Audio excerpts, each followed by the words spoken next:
Thank you. Well, I want to say that I'm deeply honored to be with you this evening. You know, frankly, I think it takes a lot of courage to invite a preacher to come and speak, since most of us spend most of our lives trying to avoid that fate. And if I could only get my own members to pay $75 to hear me, I could have retired a long time ago. But, well, tonight I want to talk about aphorisms. But as I listened to Wade's introduction, I thought maybe I should have been talking about oxymorons. I mean, you know, gay preacher, liberal from Texas. If those aren't oxymorons, I actually don't know what would be. But actually what I'm going to do this evening is my best to channel the late, great Ann Richards. I don't have her hair, but I do have her twang. So this past week I've been doing some research for another book. I'm actually working on two, and I have two that I'm planning. So, but I've been studying famous aphorisms. You know, those pithy little sayings that seem to pass as wisdom in an age of bumper stickers and sound bites. And what I'd like to do is choose three famous aphorisms, or three aphorisms, and one of them's not so famous, and sort of wrap my remarks around them this evening. The first one is one of the most famous in all of American history. Facing a world of genuine danger and terror and tyranny, a more noble president offered an observation so wise that his words have become a cultural cliche. In his first inaugural address, President Franklin Roosevelt observed that we have nothing to fear but fear itself. Our 32nd president couldn't have imagined how the 43rd president would give his words much more profound meaning. Traditionally, leaders have, like Roosevelt, have tried to make people feel more confident and hopeful as they face the future. However, on September 11th, 2001, a small group of Islamic fundamentalists saved the presidency of George W. Bush by attacking the World Trade Center and the Pentagon, weakened by the fact that he was put in office by the Supreme Court and the Electoral College rather than the majority of American voters. It appeared in that day that the Bush-Cheney presidency would be one term with little impact on America.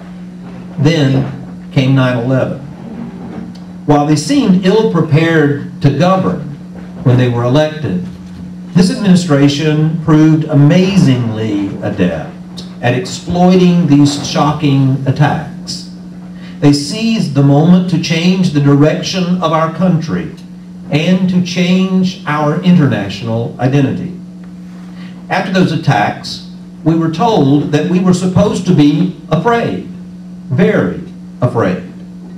And an unending and unexamined war on terrorism was declared, and according to figures released this week, a $3.5 trillion blank check was written on deficit money which is now being financed by the Chinese. I decided back in those days that there must have been a gay person running the Department of Homeland Security, because one of the very first things they did was to color code the terror laws. So we knew how afraid we were supposed to be.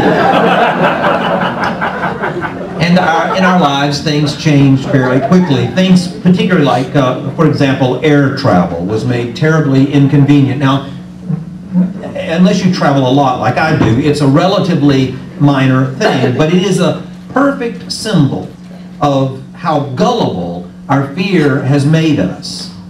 You know, security procedures at airport are little more than expensive theater. We are not allowed to bring more than 3.5 ounces of hair product in our carry-on luggage.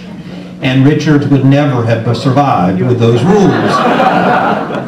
Yet, did you know that in every plane that you fly on, there are hundreds, perhaps thousands of pounds of cargo and mail that is completely unchecked?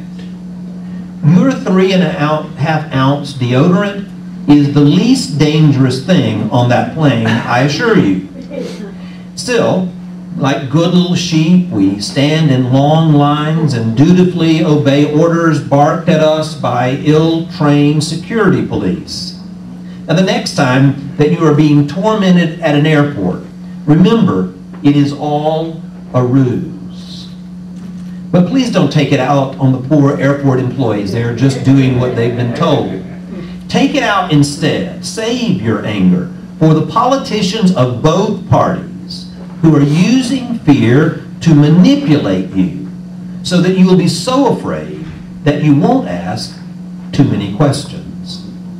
That is just one example of what we put up with in order to feel the illusion of security. It is an illusion, you know. The events, yes, of 9/11 were unpardonably tragic. But did you know while 2,973 people died that day, 3,000 people also died that very same day of starvation.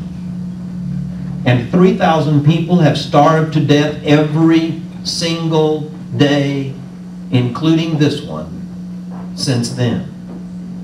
Why is it that the lives of New Yorkers and Washingtonians are so much more sacred and important than the lives of people in Darfur or Ethiopia? Terrorism and war have completely obliterated almost all other issues in the last presidential election. And since it is now just 1 year before the next, it is my own private campaign to call Americans to get a grip. The events of 9/11 are long enough ago that we should be able to regain some of our perspective and to be able to think rationally again.